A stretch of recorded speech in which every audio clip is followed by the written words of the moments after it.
Does it get easier? No. Giovanni Ribisi was 28 when he shot Lost in Translation.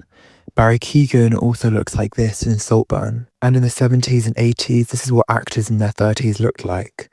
But something's changed, because actors at age today don't look like this anymore. They look like this, or like this. Actors today need perfect skin, perfect teeth, and a body that belongs on a Men's Health cover.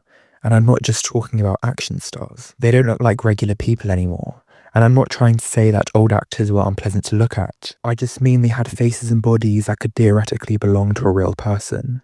Without the personal trainers, without the dietitians, without whatever Andrew Garfield did to his hairline. They looked like real people you could actually meet. Bruce Willis, Bill Murray, Gene Hackman.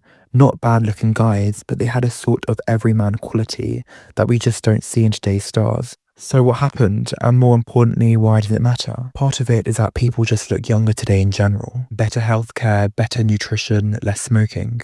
There's a great Vsauce video that goes into this in more detail. The overall result is that a 40-year-old in 2025 looks nothing like a 40-year-old in 1975. Gene Hackman was 44 here. Actors in their mid-40s look like this today. Or like this. Quite the big difference. Stallone was 30 when he shot Rocky. Look at his face. A comparable actor today would be Timothée Chalamet at 29. If you want to compare like for like, two all-American action stars. Glenn Powell, 35 in Twisters. Bruce Willis, 33 in Die Hard. Robert Pattinson was 35 when he played Batman. Michael Keaton was only 2 years older when he played the same role. Keaton had visible lines around his mouth and his hair was receding. He got a 5 o'clock shadow that doesn't feel purposeful. It just feels like he forgot to shave, but Patterson even dressed up to look sleep-deprived and reclusive.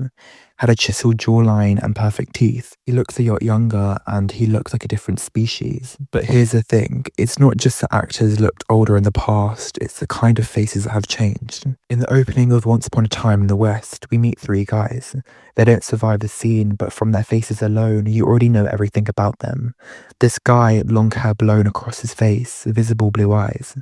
This guy, eyebrows down to his cheekbones, a beard that goes down to his neck, and this guy, square jaw, a completely different kind of dangerous. You can say it's down to great casting, and sure it partly is, but ultimately it's just their faces that carry an entire 13-minute opening with almost no dialogue. It's the same with the head of the 5 families in The Godfather. They all look like mob bosses, but they look like different kinds of mob bosses. How they style their hair, how they wear their suit, how fat they are. All of that tells us about the character before anyone's opened their mouth. This wasn't just the side characters, even the leads had a more interesting look. They didn't all come down from the same mold. Kevin Spacey, Leslie Nielsen, and Cher, they simultaneously look like a normal person and a completely distinct one. There's something going on in their face. So what is the actual effect of this? Why does seeing regular people on screen actually do it for a movie? Why has this happened? It's not one thing, it's everything at once. Studios are spending hundreds of millions on these films. They need a return. And a star who looks unconventional is, in their minds, a risk. An unconventional face might put someone off. A perfect one won't. So slowly, without anyone really deciding it, the range of what's acceptable narrows and narrows and narrows. For actors, especially women, the pressure is taken to its extreme. They can never age and never show imperfection. They're a bankable commodity, and looking a very specific kind of good is now part of the job in a way it simply wasn't before. In an article from 2021, Raquel Benedict wrote about how the body has become an investment, something to be constantly maximized. Technology has made it worse. If you can get hair transplant, why wouldn't you? If you can get veneers, why not? The tools exist and the pressure exists. And once one actor does it, the baseline shifts for everyone else. Those faces made us believe things. They put us inside worlds that felt real. And they gave us characters that we could actually see ourselves in. What we have now is technically superior in almost every way. Something is missing, something textured and some grit.